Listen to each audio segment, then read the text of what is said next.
Good morning and welcome to my new course which is Readings in Philippine History. Ayan, no?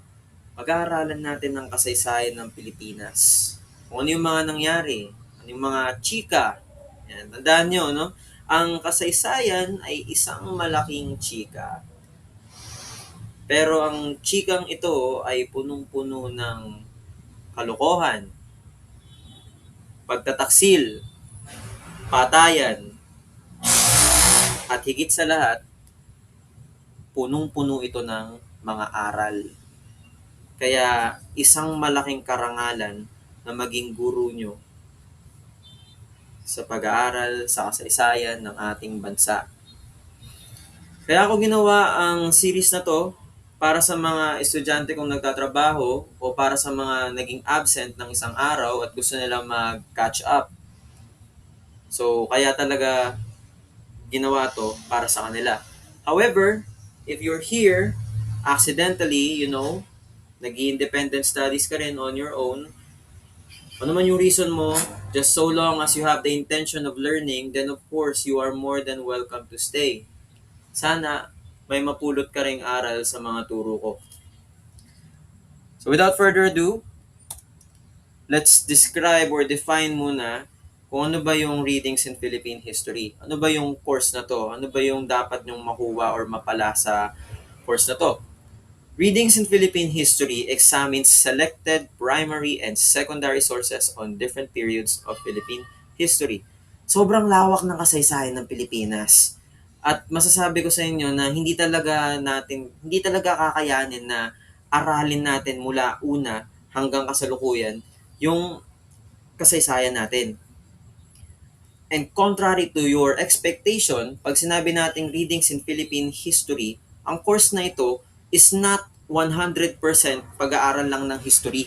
Ang main purpose ng course na to is for you to learn how to evaluate and analyze historical documents. Okay? Marami tayong babasahin. At sa pagbabasang yun, kailangan matrain ko kayo kung paano umintindi ng authenticity, credibility, context, and significance ng mga binabasa nyo. So yes, tungkol sa kasaysayan ang ating subject. Pero bukod dun, ang pinakamahalagang kailangan nyo matutunan sa subject na to is kung paano mag-evaluate. Kasi ang kasaysayan natin magulo. Punong-puno to ng mga kanya-kanyang sources na pag may pinaniwalaan kang ganito, it's possible na hindi mo na makikita yung perspective ng ibang tao na nagsulat din sa kanyang karanasan. At dahil ginawa mo yun, baka magkagulo-gulo na. Tignan niyo yung Pilipinas natin ngayon. Nahahati tayo sa dalawang paniniwala. May ganto, may ganyan, may ganito, may ganyan. Ano ibig sabihin doon? It's either naniniwala kang mali yung mga pinagagawa ni Duterte or tama. It's either naniniwala kang tama yung martial law or hindi. It's either naniniwala kang si Emilio Aguinaldo yung pumatay kay Andres Bonifacio at Juan Luna o hindi. 'Di ba? Lahat ng nangyayari sa kasaysayan ng Pilipinas, may mga taong sumulat tungkol diyan. At kung ano man yung nabasa mo tungkol doon, maaring yung paniniwala mo hanggang ngayon ay apektado pa rin. Sa pag-aaral ng kasaysayan ng ating bansa, madami tayong kailangan basahin. Iintindihin natin lahat ng sinabi nila. At gagawa tayo ng mas matibay na narrative. Bakit nila nasabi yun? Bakit nila ginawa yun? Karapat dapat ba nilang gawin yun? Ano yung konteksto?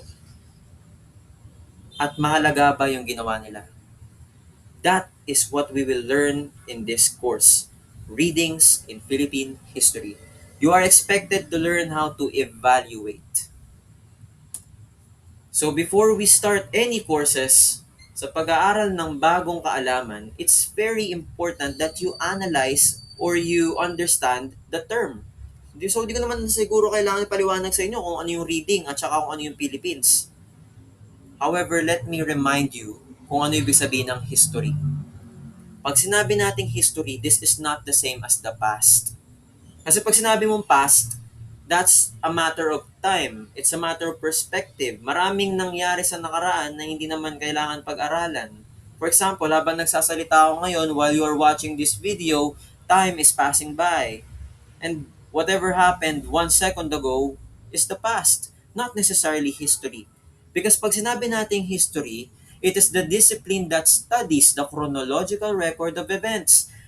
Kada may nangyayari, may kanya-kanyang may mga kanya-kanyang perspectives 'yan. Okay? For example, you are living now in 2026 in the Philippines. You have a story na pwede mong ikwento in the future. And if you do that, sila din ay pwedeng makinig sa kwento ng ibang tao who also experienced your timeline. Maaaring magkaiba kayo ng kwento, pero pwede nating siyang pagduktong-duktungin at saka gawing pagkasunod-sunod. We are attempting it on the basis of a critical examination of source materials. Because history is meant to study the things that happened in the past. Mahirap pag-aralan ng history kung hindi to sinusulat ngayon pa lang. Kaya nga lagi ko sinasabi sa mga estudyante ko, no? Try nyong magsulat sa mga nangyayari ngayon. Tungkol sa mga nangyayari ngayon. Kung ano nararamdaman mo, kung ano yung pormahan mo, isulat mo yan.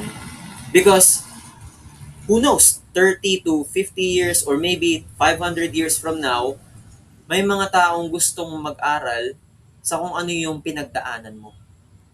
Paano nila magagawa yun kung hindi ka naman nagsulat? Or wala silang basehan? Wala silang source materials? So, ganyan ang pag-aaral ng history. Bumabase tayo sa mga source materials.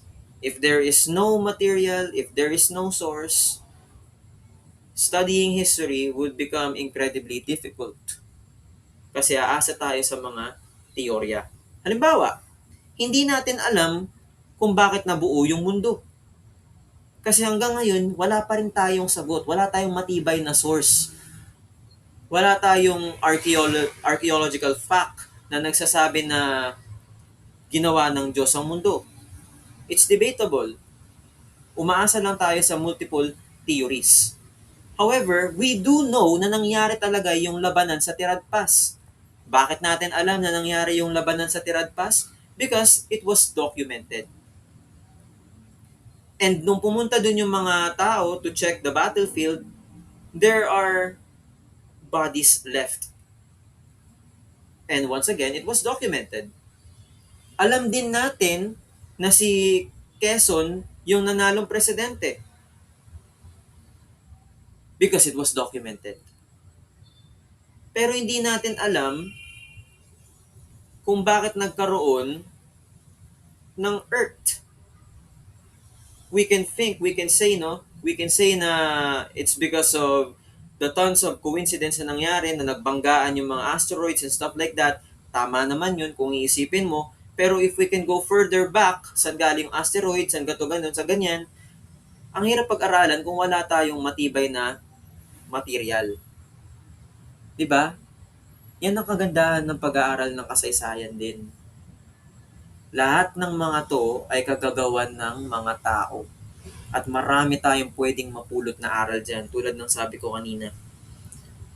Nakakalungkot dahil maraming mga Pilipino hindi alam ang basics, basics lang ng kasaysayan natin. And because of that, we still continue to become ignorant of who we are. Much of the mistakes that are happening right now could have been avoided had we learned from the mistakes of our ancestors. We keep voting for corrupt politicians when in fact, history reminds us every time not to do that. Kasi yung mga traits nila ganito, yung mga traits nila ganyan, yung mga actions nila ganito, mga actions nila ganyan. All of them has been documented in history, yet tamad tayo magbasa. Well, in this course, I will show you that history doesn't have to be boring. Unfortunately, kailangan natin magbasa. Marami tayong babasahin because once again, we are going to analyze different sources. We have to understand that history is a science. Pag tinanong kita, ano ibig sabihin ng science? Sasabihin mo, ito yung mga ginagawa sa laboratories and stuff like that. Not necessarily.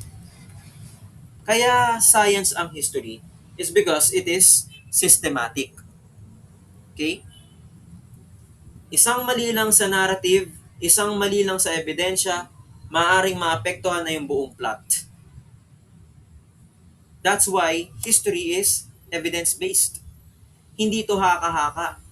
Before you state a claim, you must show evidence. Diba? Because history is objective. The moment na tinanong kita sa opinion mo about history, it's no longer history. It now becomes a subjective opinion. Okay? Hindi ko pwedeng itanong sa'yo, naniniwala ka bang namatay si Rizal? No. Alam talaga nating namatay si Rizal. Tapos ang usapan. Walang opinion dito. Pwede nating pag-usapan kung ano yung mga desisyon na ginawa nila, kung tama ba in your perspective. But the study of history means that we are connecting them chronologically. We're connecting their stories chronologically and we're connecting them according to the narrative. Yun na yun. But most importantly, history is self-correcting. Pag may mali sa naratibo, pag may mali sa ebidensya, at nakahanap tayo ng mas matibay na kapalit, history is humble enough to admit na it is wrong and it must correct itself. Nung 1v1 ni Leni Robredo at saka ni Bongbong Marcos noong nakaraang election, nauso yung mga historical revisionism. So pag sinabi nating historical revisionism, from the word revision, pagbabago, nagkaroon siya ng malicious na context. Ang pagbabago ng kasaysayan ay hindi naman masama. Sa lahat ng pagkakataon, it's actually good. Why? Because we are now being updated kung ano yung mas tamang impormasyon. Nagiging mali lang kung mali na nga yung impormasyon, pinipilit pa natin. So that is why history is a science because it is systematic and the system is based on evidence and the evidence is not based on subjective reasoning, and once we do that, history corrects itself. But by the end of this course, ang ultimate na goal na gusto kong maituro sa inyo is how to use and how to apply historiography. So ano ibig sabihin nun? Historiography is the writing of history, especially the writing of history based on the critical examination of sources, the selection of particular details from the authentic materials in those sources, and the synthesis of those details into a narrative that stands the test of critical examination. The term historiography also refers to the theory and history of historical writing. So pag-aaralan talaga natin yung history sa pamamaraan ng pag-critical examination ng mga iba't ibang sources. Speaking of sources, no?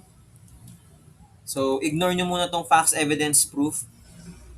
Nalagay ko yun sa PowerPoint but it's not supposed to be there in your first lesson. In the meantime, I want to introduce primary and secondary sources. So ano nga ba yung mga sources na yan?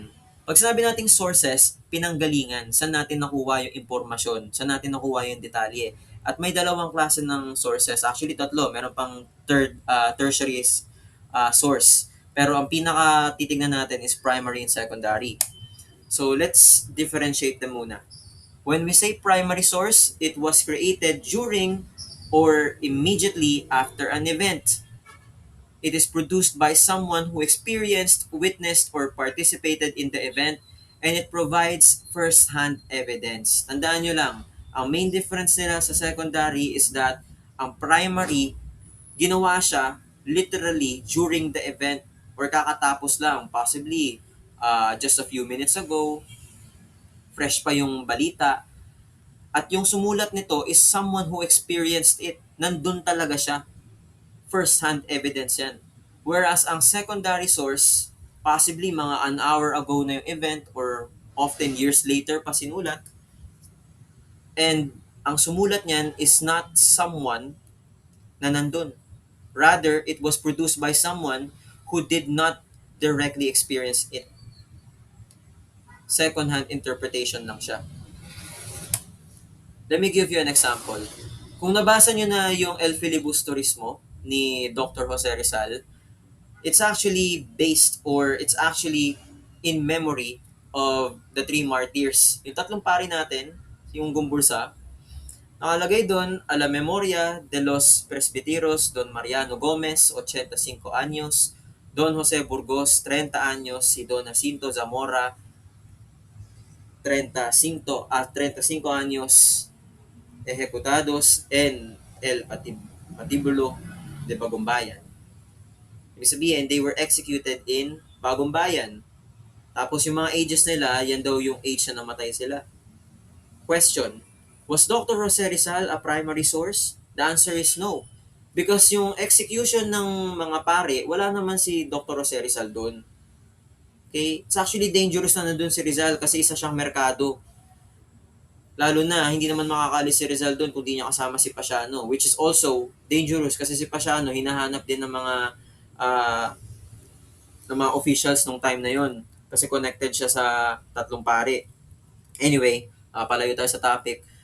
Kaya ako pinapakita to kasi secondary source lang si Rizal. So it's possible na mamali siya. So nasan dyan yung mali? Mali dyan yung ages. Ang tama lang dyan yung kay Gomez. Burgos and Zamora died on a different age. Malapit sa age na yan pero hindi yan yung tamang age. Diba? So it just goes to show that even Dr. Jose Rizal, who is our national hero, who is also a great source of information, can also be incorrect because he is just a secondary source. So ano mangyayari if there are two or more conflicting primary sources? For example, yung nangyari sa cry of Balintawak, yan, or yung sa Pugadlawin, may tatlong conflicting primary sources. Nandun talaga sila. Pero magkakaiba sila ng pananaw. Ayon kay Dr. Pio Valenzuela, nangyari to noong August 23. Ayon naman kay General Guillermo Masangkay, nangyari to noong August 26. And ayon naman sa Lakambini ng Katipunan, yung asawa ni Andres Bonifacio, si Gregoria de Jesus, nangyari naman to noong August 25. O di ba magkakaiba sila ng narrative. So we cannot deny the fact na nangyari nga talaga yung Cryo Pugadlawin. Nangyari nga talaga yung Balintawak. Pero dahil magkakaiba sila ng narrative kung kailan nangyari, conflicting. Tama? Conflicting. So it goes back to the question, what if there are two or more conflicting primary sources? Nandun sila eh. So primary source tong tatlong to. Historians do not automatically assume that one primary source is correct simply because it is a primary source. Instead, they compare, evaluate, and corroborate all available evidence before reaching a conclusion. Unfortunately, hindi talaga natin alam kung kailan talaga nagsimula yung or kailan nangyari yung sigaw ng Pugadlawin. Okay? Hindi talaga natin alam yung cry of Balintawak. Pero what we can conclude is that nangyari talaga siya kasi madaming primary source at maraming naka-witness nun. Nangyari talaga yung event na yun. So, hindi agad to i-assume ng mga historians. Hindi dapat magbigay ang mga historians ng exact date or ng final conclusion kung magulo pa rin yung mga sources. Okay? What they can say is that the cry of Balintawak happened, however, primary sources are conflicting, ganun-ganyan. They have to be professional about it. Okay?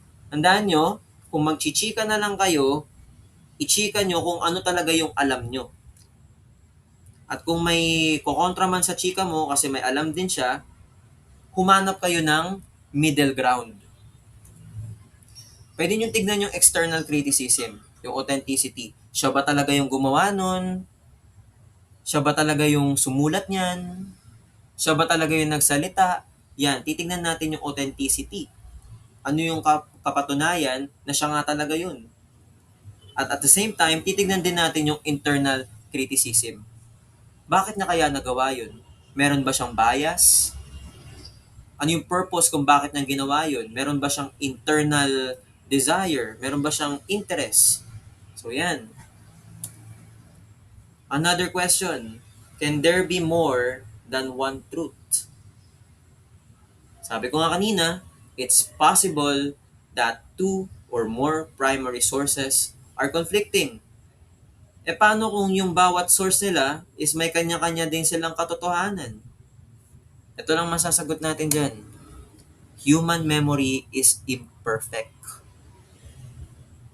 Ibig sabihin, maaaring yung na-witness mo is katulad din ng na-witness niya, pero dahil magkaibang tao kayo, magkaiba kayo ng karanasan. Parang ganito lang yan. Parang ganito lang yan. May kotse na bumangga. Nakita mo, sobrang bilis. Nakita mo, yung lalaki, yung nagdadrive, is parang lasing. Pero sa kabilang kalsada, nakita nung isang lalaki, ng isang tao, na even though mabilis yung pagdadrive ng sasakyan, nakita niya yung gulong butas. Hindi mo nakita ang butas yung gulong. So, nung bumangga na, mahina lang pala yung pagkaka-impact. So, ibig sabihin, kung mahina lang yung pagkakabangga, ibig sabihin, mabagal lang yung pagdadrive. Pero in your perspective, parehas, mabilis. According sa investigation, nung pagkabangga ng sasakyan, hindi naman sobrang na-damage yung sasakyan. Ibig sabihin, mabagal lang yung pagkakadrive. Pero according sa inyong dalawa, mabilis. Because you were there at the spark of the moment. But you have to forgive yourself because human memory is imperfect. And our history is full of imperfect memories. That is why we have to learn how to evaluate their sources. So yan muna ang pag-aralan natin ngayon. Very excited to discuss more in our course to be followed. Bye for now.